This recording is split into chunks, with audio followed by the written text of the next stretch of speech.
आज के इस जनसभा में उपस्थित मंच पर हमारे प्रदेश के यशस्वी अध्यक्ष श्री समीर मोहंती जी, भारत सरकार में मंत्री श्री धर्मेंद्र प्रधान जी, बैजयंत पांडा जी जो हमारे राष्ट्रीय उपाध्यक्ष हैं, संबित पात्रा जी जो राष्ट्रीय प्रवक्ता पूर्व प्रत्याशी, श्रीमती डी पुरंदेश्वरी जी हमारी प्रभारी, विभूति भूषण हरिश्चंद्र जी पूर्व विधायक, सूरमा पारी जी पूर्व मंत्री, जयंत सारंगी जी विधायक जो पुरी क्षेत्र के हैं, ललितेंदु विद्याधर महापात्रा जी, भृगु बख्शी पात्रा जी, रशिम रंजन महापात्रा जी, हमारे लाला मनोज राय जी, श्री असित पटनायक जी, असीम दास जी, पृथ्वीराज हरिचंदन जी, शंकर परिदा जी, सम्मानित मंच और यहां इतनी बड़ी संख्या में इतनी रात गए आए हुए देवी और सज्जनों, मेरे युवा साथी और हमारे मीडिया के मेरे साथी, प्रिंट मीडिया और इलेक्ट्रॉनिक मीडिया के मेरे साथी, भगवान जगन्नाथ की धरती पर आने का मुझे सौभाग्य मिला है। सबसे पहले तो मैं भगवान जगन्नाथ को हाथ जोड़कर उनसे नमन करके उनसे आशीर्वाद प्राप्त करता हूं। मित्रों, ये जगन्नाथ की धरती, भगवान जगन्नाथ की धरती, ये वीरों की धरती भी है, ये शौर्य की धरती भी है, ये साहित्य की धरती भी है, ये संस्कृति की धरती भी है और यहां जिसे कहा जाता है कि सरस्वती विराजमान रूप में उसका विराट रूप देखने को मिलता है, तो वह पवित्र धरती है, वह यह पवित्र धरती है, इसको मैं नमन करता हूं। आज के दिन अगर मैं उत्कल मणि गोपबंधु दास को याद न करूं, आज चकी खूटिया को याद न करूं और हमारे उड़िया के दृष्टि से जो बहुत से लेखक, भारत की संस्कृति की रक्षा करने वाले ऐसे महान लोग हुए, उन सबको नमन करते हुए अपनी बात को आगे रखता हूं। आज ये हमारा सौभाग्य है कि मैं उड़ीसा की उस धरती पर आया हूं जहां से भारत के राष्ट्रपति, प्रथम नागरिक हमारी उड़ीसा से आदिवासी महिला आदरणीय द्रौपदी मुर्मू यहां से बनी है। ऐसी धरती को भी मैं नमन करता हूं और सच में यह उड़ीसा के लिए बहुत ही सौभाग्य की बात है। अभी हमारे धर्मेंद्र भाई बड़े विस्तृत रूप में सारी बातों को आपके सामने रख रहे थे, मैं उसमें ज्यादा नहीं जोड़ूंगा, समय काफी हो गया है, लेकिन कुछ बातें जरूर कहना चाहता हूं और मैं पूरी की जनता के लिए विशेष जिम्मेवारी देना चाहता हूं। आज जब भारत मोदी जी के नेतृत्व में दुनिया में अपना स्थान बना रहा है, आज भारत जो दुनिया में हर दृष्टि से आगे बढ़ रहा है, आज जिस भारत को 200 साल तक अंग्रेजों ने राज किया, ऐसे ब्रिटानिया को पिछाड़कर दुनिया की 5वीं अर्थव्यवस्था भारत बन रही है। आज जब मैं भारत ऑटोमोबाइल इंडस्ट्री में 4थे नंबर पर खड़ी है, आज जब भारत स्टील बनाने में दुनिया में दूसरे नंबर पर खड़ी है, आज जब भारत केमिकल इंडस्ट्री में दूसरे नंबर पर खड़ी है, आज जब भारत दुनिया में फार्मास्यूटिकल इंडस्ट्री में बहुत तेजी से छलांग लगाती हुई दुनिया की फार्मेसी बन रही है, ऐसे भारत का नेतृत्व अगर हो रहा है तो भारत के यशस्वी प्रधानमंत्री नरेंद्र मोदी जी के नेतृत्व में हो रहा है। लेकिन मैं आपके कंधों पर एक जिम्मेवारी देना चाहता हूं जब भारत इतनी ऊंचाइयों पर जा रहा है, जब भारत आगे बढ़ रहा है, तो यहां से हमारा संवित पात्रा पीछे क्यों है? क्या आप नहीं चाहते कि राष्ट्र में आपकी भी भागीदारी हो? क्या आप नहीं चाहते कि देश में आपकी भागीदारी हो? क्या इस बदलते भारत में, इस पुरी से जो एक दृष्टि से समाज में प्रतिष्ठित रूप से हमेशा दिशा देने वाला रहा है, नेतृत्व करने वाला रहा है, मेरी आशा यह है कि आने वाले समय में पुरी में भी कमल खिलना चाहिए और आपकी भी भागीदारी होनी चाहिए। मैं सही बोल रहा हूं कि नहीं? मैं सही बोल रहा हूं कि नहीं? मित्रों, मैं यह भी आपसे कहना चाहता हूं कि सिर्फ भारत की भागीदारी का सवाल नहीं है, सिर्फ विकास का सवाल नहीं है। भारत की तस्वीर को उड़ीसा से लेकर देश के कोने कोने तक बदलने का काम किया है तो आदरणीय नरेंद्र मोदी जी ने किया है। आपको जान करके खुशी होगी कि इंटरनेशनल मॉनिटरी फंड के आलेखों के अनुसार भारत में गरीबी, अति गरीबी 1% से भी कम हो गई है। जिस भारत को बोला जाता था कि यह गरीब देश है, आज वहां अति गरीबी 1% से भी कम हो गई है। और उसका कारण है प्रधानमंत्री गरीब कल्याण अन्न योजना। 80 करोड़ की जनता को 5 किलो गेहूं, 5 किलो चावल, 1 किलो दाल देने का काम किया है तो मोदी जी ने किया है ताकि हमारा कोई गरीब भूखा ना सोए, इस धरती पर भूखा ना सोए, इस बात का प्रयास हुआ है। उसी तरीके से प्रधानमंत्री आवास योजना में, मित्रों मुझे याद है मैं 93 में पहली बार एमएलए बना था और मेरा ब्लॉक डेवलपमेंट ऑफिसर मेरे पास आके कहता था कि नड्डा साहब, आपको 2 पंचायतों में एक इंदिरा आवास योजना का घर मिला है। 2 पंचायतों में एक इंदिरा आवास का योजना का घर मिला है। बताइए किसको दें? मेरा ब्लॉक डेवलपमेंट ऑफिसर मुझे बोला करता था 93 में, और मैं कहा करता था बीडीओ साहब ये मकान तुम ही रख लो, 1 अनार 100 बीमार कहां बांटूंगा।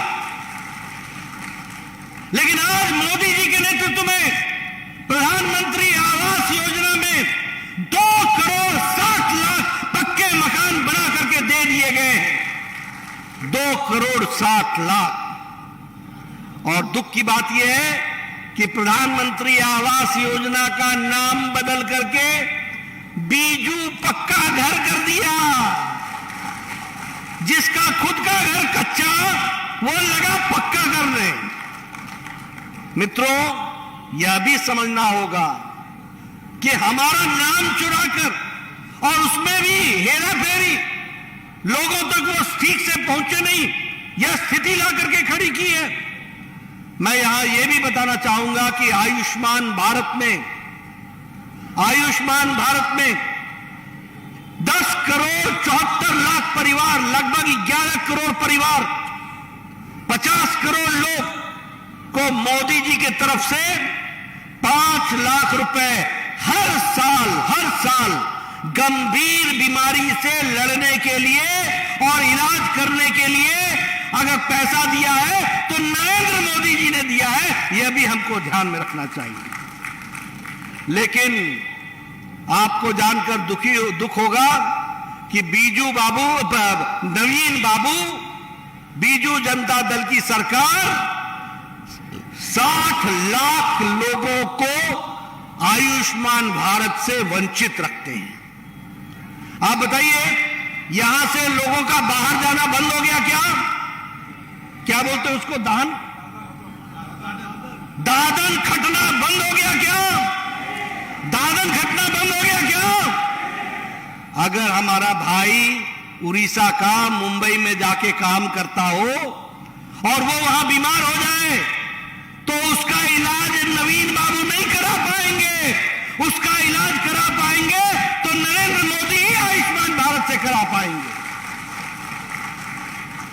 जो लोग आपको इस हक से वंचित रहने देते हैं, उनको सरकार में रहने देना है क्या? रहने देना है क्या? मैं सुनना चाहता हूं, पीछे से रहने देना है क्या? इसलिए मैं आपको कहता हूं कि देश में, दुनिया में गांव, गरीब, वंचित, पीड़ित, शोषित, दलित, गांव का अंतिम पायदान पर खड़ा व्यक्ति, किसान, युवा, सबके लिए काम चल रहा है। और अगर सब जगह रोशनी पहुंच रही है विकास की, अगर सब जगह रोशनी पहुंच रही है आगे बढ़ने की, तो फिर उड़ीसा उससे पीछे क्यों रहे? बताइए, आगे पीछे रहेगा क्या? रहेगा क्या? इसके लिए आपको काम करना पड़ेगा। आप बताइए, कभी भारत सरकार में 13 दलित मंत्री थे क्या? कभी थे? नहीं। 13 आदिवासी मंत्री थे क्या? 8 दलित मंत्री थे क्या? कभी आप 28 के आसपास ओबीसी मंत्री थे क्या? यह संभव हुआ है तो मोदी जी की सरकार में हुआ है। कभी आपके यहां कोई गवर्नर जैसे विश्वभूषण हरिचंदन जी, हमारे दलित गवर्नर, हमारे दलित मुख्यमंत्री, हमारे आदिवासी मुख्यमंत्री, यह कभी संभव हुआ था क्या? ये संभव हुआ था क्या? आज मोदी जी की सरकार में हमारे दलित गवर्नर भी हैं, दलित पूर्व राष्ट्रपति भी हैं और आदिवासी महिला राष्ट्रपति है, और इसके साथ साथ हमारी ओबीसी की बड़ी संख्या है जो हमारे गवर्नर और हमारे मुख्यमंत्री के रूप में काम कर रहे हैं। मित्रों, अगर मैं महिलाओं की बात करूं, आप बताइए, उज्ज्वला, उजाला, सौभाग्य, ये सारी योजनाओं ने महिलाओं को ताकत दी कि नहीं दी? दी कि नहीं दी? 12 करोड़ बहनों को इज्जत घर दिया, शौचालय बनाया। कैसा भारत होगा जहां 12 करोड़ बहनें अपने दैनिक नित्य कर्म के लिए खेत में जाया करती थी? उनको अगर इज्जत देने का काम किया है तो मोदी जी की सरकार ने किया है, यह हमको याद रखना चाहिए। उसी तरीके से जल जीवन मिशन में घर में पानी पहुंचाने का काम, हर घर जल, हर घर नल। कभी सोचा था क्या? लोग मोहल्ले के एक जगह इकट्ठे होकर के पानी लिया करते थे। आज घर घर जल बन रहा है। 323 करोड़ रुपए इस साल खर्च हो रहे हैं सिर्फ जल जीवन मिशन में। यह भी हमको ध्यान में रखना चाहिए। मित्रों, मैं ये सारी बातें आपके सामने बता रहा हूं। किसानों की बात करें, किसान सम्मान निधि लगभग 12 करोड़ किसान को, 11 करोड़ प्लस किसान को 2-2 हजार रुपए हर चौथे महीने मिलता है कि नहीं मिलता है? प्रधानमंत्री किसान सम्मान निधि में मिलता है कि नहीं मिलता है? और या प्रधानमंत्री फसल बीमा योजना का काम चला है कि नहीं चला है? सॉइल हेल्थ कार्ड का काम चला है कि नहीं चला है? किसी ने भी अगर किसानों की सुध ली है तो वह भी नरेंद्र मोदी जी की सरकार ने ली है। यह हमको ध्यान में रखना चाहिए। अगर मैं युवाओं की दृष्टि से बात करूं, कभी कोई सरकार आई थी केंद्र में जो ये कहे कि हम 10 लाख केंद्र सरकार की नौकरियां रोजगार मेला के मैदान से लगाएंगे और उनको भारत सरकार की तरफ से अपॉइंटमेंट लेटर देंगे? 10 लाख लोगों को अपॉइंटमेंट देने का काम किया जा रहा है। मित्रों, शिक्षा की दृष्टि से देख लीजिए, इलाके की दृष्टि से देख लीजिए, विकास की दृष्टि से देख लीजिए, हर दृष्टि से अगर आप देखेंगे तो विकास के नए आयाम लिखे जा रहे हैं। और यहां पर भी मैं आपसे बोलूंगा, जब मैं यहां की बात कर रहा हूं तो क्या यह सच्चाई नहीं है कि संबलपुर में इंडियन इंस्टीट्यूट ऑफ मैनेजमेंट बन रहा है 200 एकड़ की भूमि पर और 402 करोड़ रुपए उसके लिए खर्च हो रहे हैं। उसी तरीके से Indian institute of science and educational research के लिए 1500 करोड़ रुपए खर्च हो रहा है। स्किल इंडिया इंटरनेशनल सेंटर के लिए स्किल डेवलपमेंट इंस्टीट्यूट भुवनेश्वर में खड़ा हो रहा है और प्रधानमंत्री कृषि सिंचाई योजना में 4000 करोड़ रुपए खर्च हो रहे हैं। 1300 किलोमीटर की नेशनल हाईवे के लिए 13400 करोड़ रुपए खर्च हो रहे हैं। उसी तरीके से 1214 किलोमीटर के नेशनल हाईवे के लिए 9000 करोड़ रुपए खर्च हो रहे हैं। और मैं अगर पुरी की बात करूं तो मैं कहना चाहूंगा, बताइए जगन्नाथ स्टेडियम 7 करोड़ की लागत से बन रहा है कि नहीं बन रहा है? आप बताइए, यहां पर जगन्नाथ मेडिकल कॉलेज 200 करोड़ की लागत से बन करके तैयार हो रहा है कि नहीं हो रहा है? हो रहा है कि नहीं हो रहा है? उसी तरीके से रेलवे स्टेशन की दृष्टि से पुरी रेलवे स्टेशन 364 करोड़ रुपए की लागत से इसका भी शिलान्यास होकर के काम शुरू हो रहा है। उसी तरीके से राष्ट्रीय आदर्श वेदा विद्यालय, इसका भी काम पूरी ताकत से चल रहा है। पुरी का कोस्टल हाईवे, इस पर 8,000 करोड़ रुपए खर्च हो रहे हैं। आप बताइए, इतना काम मोदी जी आपके लिए करें, आपकी ये जिम्मेवारी बनती है कि नहीं कि आप अपने दृष्टि से कमल का बटन दबा करके पुरी में भी कमल खिलाइए? इस बात को भी हमको पूरा करना होगा, ये आपको समझना चाहिए। मित्रों, बहुत से कामों को मैं गिना सकता हूं, लेकिन मैं यहां सिर्फ एक ही बात कहना चाहता हूं। ये नवीन बाबू को पता नहीं रत्ना भंडार की चाबी उनकी कहां खो गई है, और वो डुप्लीकेट चाबी लेकर के घूम रहे हैं। मुझे तो समझ में नहीं आता कि सरकार भी कौन चला रहा है, ओरिजिनल चला रहे हैं या कोई दूसरा चला रहा है? कौन चला रहा है सरकार, समझ में नहीं आता। और जगन्नाथ जी के रत्ना भंडार की चाबी कहां खो गई है, क्यों खो गई है, क्या चल रहा है, कौन सरकार चला रहा है, ओरिजिनल है या कौन है मालूम नहीं, पता नहीं चलता। और साथ ही साथ मैं यह भी कहना चाहूंगा कि जहां तक उड़ीसा की यूनिवर्सिटी का सवाल है, अब यह संस्कृति की जगह है, यह साहित्य की जगह है। बताइए, उन्होंने कहा था कि नहीं कि उड़िया यूनिवर्सिटी में बनाऊंगा, कहा था कि नहीं कहा था? 5 साल बीत गए, कहा था 4 साल में बन जाएगा, यह 5वां साल शुरू हो गया है। क्या चल रहा है? उसी तरीके से शुगर मिल न्यायगढ़ का, वह भी बंद है, किसानों का भुगतान नहीं हुआ है।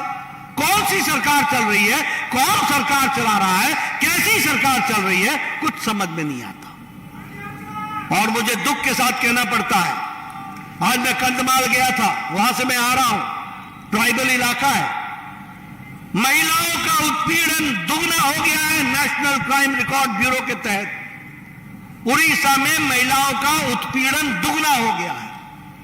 ह्यूमन ट्रैफिकिंग सबसे ज्यादा है तो उड़ीसा में है। ये नेशनल हमारे हेल्थ क्राइम रिकॉर्ड ब्यूरो का ये रिकॉर्ड है। उसी तरीके से एसटी और एसपी पर, विशेष करके महिलाओं पर उत्पीड़न सबसे ज्यादा हो रहा है तो उड़ीसा में हो रहा है। और दुख की बात यह है कि पुलिस पर भी क्रिमिनल का अटैक, यानी भक्षक रक्षक पर हावी है। यानी रक्षक जिसको हमारी रक्षा करनी है, वो अपनी रक्षा नहीं कर पा रहा है, उस पर भी भक्षक हावी है।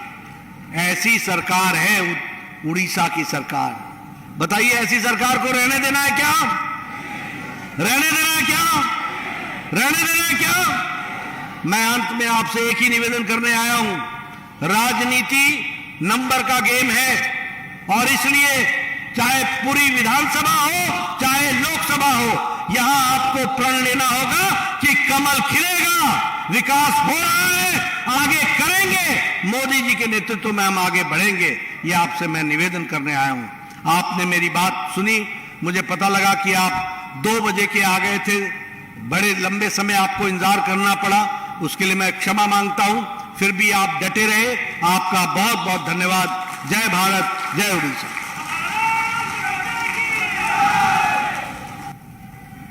बोलो भारत माता की।